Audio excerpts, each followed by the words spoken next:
यह बात है नीलगिरी नामक एक गांव की, जहां पर दो भाई रहा करते थे, मनोज बड़ा भाई और मनोहर छोटा भाई।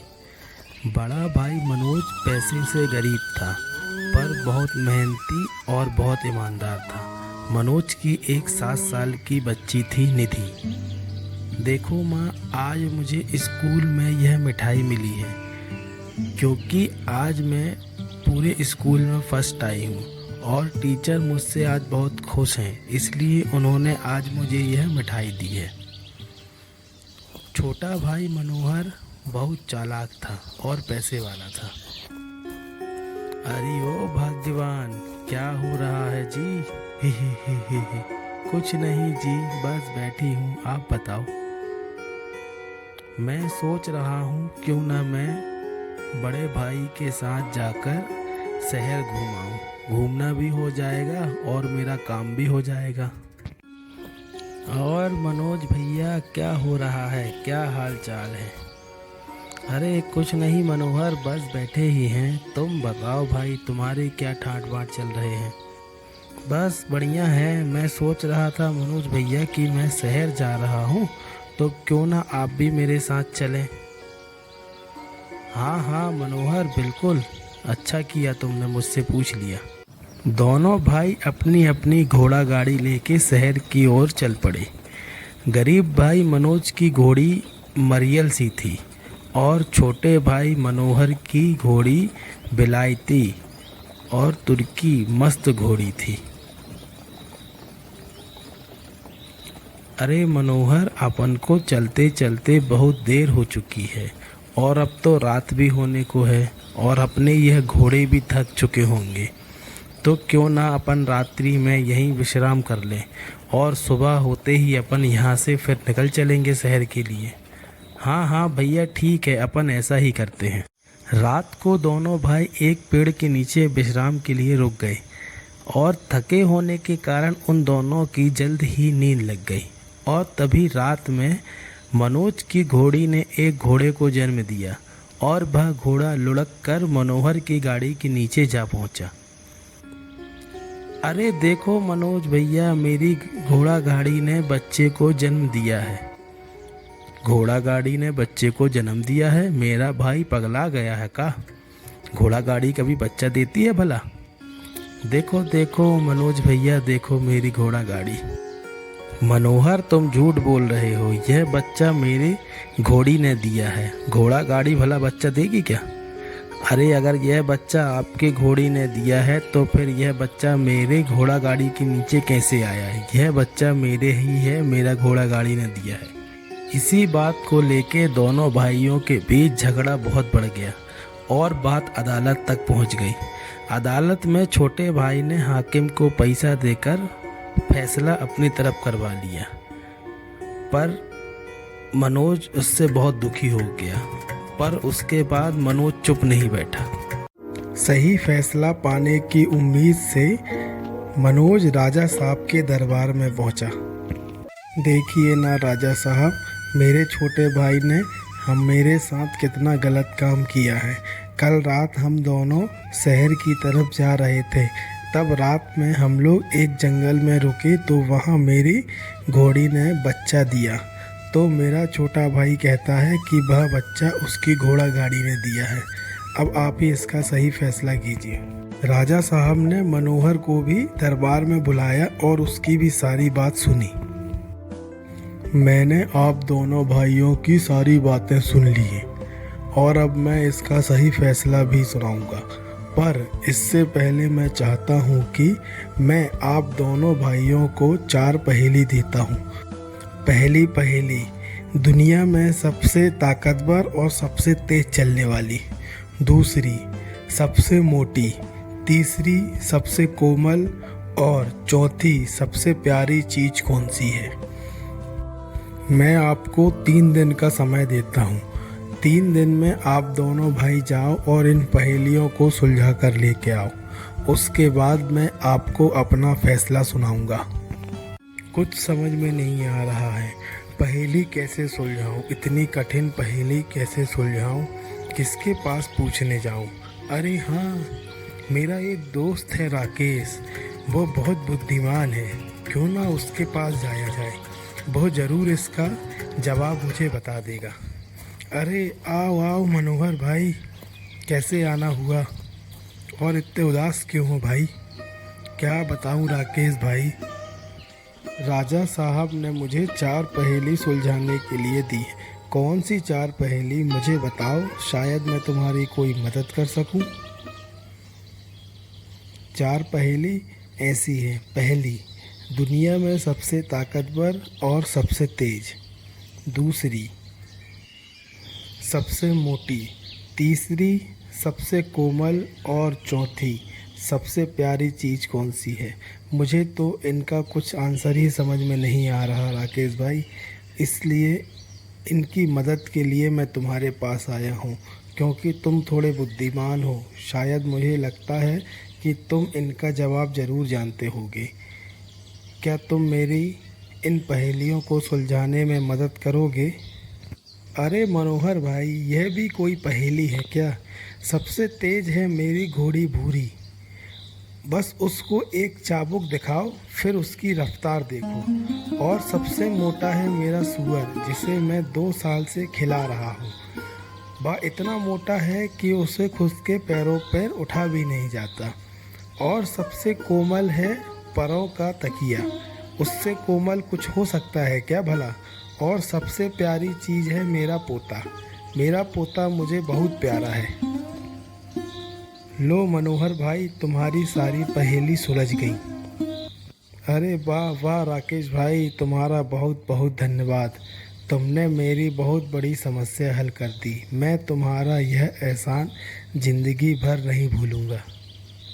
राकेश से पहेलियों का जवाब पाकर मनोहर मन ही मन बहुत खुश हुआ और फिर वह घर की ओर चल पड़ा।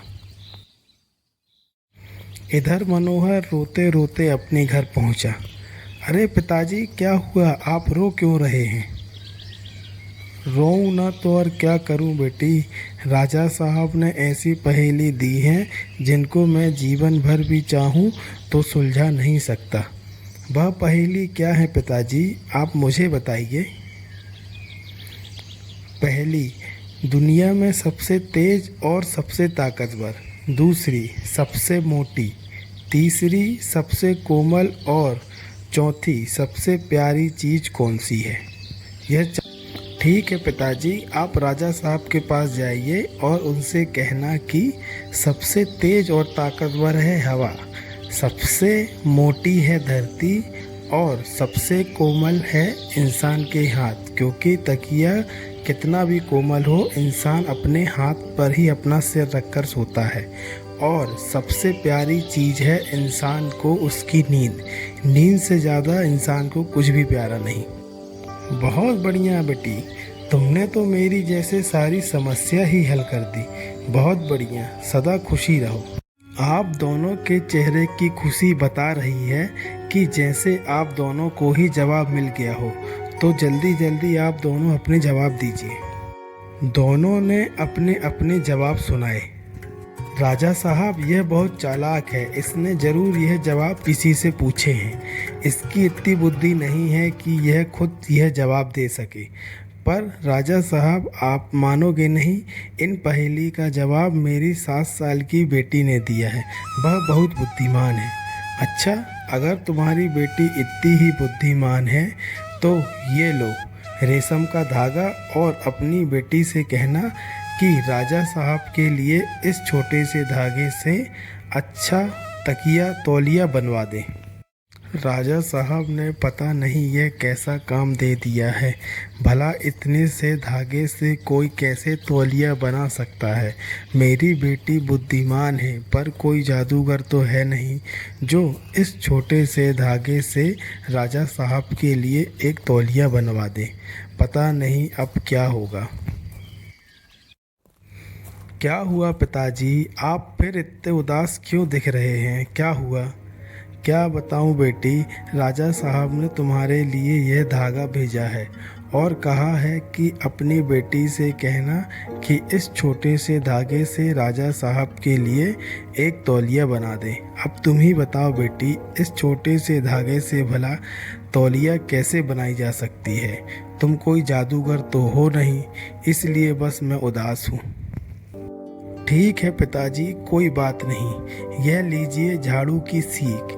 आप राजा साहब के पास जाइए और उनसे कहना कि यदि वह इस झाड़ू की सीख से एक करधा बना देते हैं तो मैं अवश्य ही उनके लिए इस धागे से एक तौलिया बना दूंगी। पता नहीं बिटिया ने जो कहा है वो कहूँगा राजा साहब से तो वह क्या सोचेंगे। राजा साहब, मेरी बिटिया ने आपके लिए यह झाड़ू की सीख भेजी है और कहा है कि यदि आप इससे करधा बना देते हैं तो वह आपके लिए एक बहुत कोमल तौलिया बना देगी। लड़की सच में बहुत बुद्धिमान है और अब ऐसी लड़की से मुझे अवश्य मिलना चाहिए। सुनो, मैं तुम्हारी बच्ची की बुद्धिमत्ता से बहुत प्रसन्न हूँ और मैं उससे मिलना चाहता हूँ। तुम एक काम करो, घर जाओ और अपनी गुड़िया से कहना कि राजा साहब तुमसे मिलना चाहते हैं, पर वह ना वस्त्र पहन के आए और ना बिना वस्त्र के आए, ना कोई भेंट लाए और ना ही बिना भेंट के आए, और ना ही पैदल आए और ना ही सवारी में आए। अरे बाप रे, अब तो लगता है मेरी बिटिया की खैर नहीं। राजा साहब लगता है उससे बहुत क्रोधित हो गए हैं, इसलिए ऐसा कह रहे हैं। गुड़िया, राजा साहब तुम्हारी बुद्धिमत्ता से बहुत प्रसन्न हैं और वह तुमसे मिलना भी चाहते हैं, पर वह चाहते हैं कि जब तुम उनसे मिलने जाओ तो तुम ना वस्त्र पहने हो और ना बिना वस्त्र के हो, ना ही तुम उनके लिए कोई भेंट लेकर जाओ और ना ही बिना भेंट के जाओ, और ना तुम उनके पास पैदल जाओ और ना ही सवारी में जाओ। अब बताओ बेटी, अब तुम यह कैसे करोगे? मैं तो बहुत चिंतित हो रहा हूँ। ठीक है पिताजी, आप एक काम करिए, बाजार जाइए और वहाँ से मछली पकड़ने का जाल ले आइए और एक तोता ले आना और साथ ही एक खरगोश भी लेते हुए आ जाना। पता नहीं अब ये बिटिया इस जाल का, खरगोश का और इस तोते का क्या करने वाली है। मुझे तो इन सब की कोई बातें समझ ही नहीं आ रही हैं। पता नहीं क्या होगा आगे। निधि ने मछली के जाल को पहन लिया और खरगोश पे सवार होकर चल पड़ी और राजा साहब को भेंट देने के लिए वह तोता भी साथ में ले चली। नंदिनी खरगोश के सवार होकर राजा साहब के दरबार पर पहुंची। राजा साहब को मेरा प्रणाम। राजा साहब, मैं आपके लिए यह तोता भेंट करने के लिए लाई हूँ। नंदिनी ने जैसे ही तोता राजा साहब को दिया, राजा साहब उसको पकड़ पाते उससे पहले ही तोता हमने जैसा हुक्म दिया तुमने वैसा ही करके दिखाया। अब तुम यह बताओ, तुम्हारे पिताजी इतने गरीब हैं, फिर तुम लोग अपना पेट भरते कैसे हो? मेरे पिताजी सूखी ज़मीन पर मछलियाँ पकड़ते हैं, फिर मैं उन्हें अपने पल्ले पर बांध के घर ले आती हूँ और उनका कोरमा बनाकर खा लेती हूँ। ये क्या बता रही हो? सूखी ज़मीन पे भला मछलियाँ कैसे पकड़ी जा सकती हैं? अगर सूखी ज़मीन पे मछलियाँ नहीं पकड़ी जा सकती राजा साहब, तो फिर एक घोड़ा गाड़ी घोड़े को कैसे जन्म दे सकती है? आप इतने बुद्धिमान राजा होने के बाद भी यह छोटी सी पहेली नहीं सुलझा पाए? हाँ बेटी, मैं तुम्हारे कहने का मतलब समझ गया। अब मुझे क्या करना है पता है। राजा साहब ने मनोहर को जेल में डाल दिया और मनोज को और उसकी बेटी की बुद्धिमत्ता के लिए मनोज को खूब सारे स्वर्ण से अंकित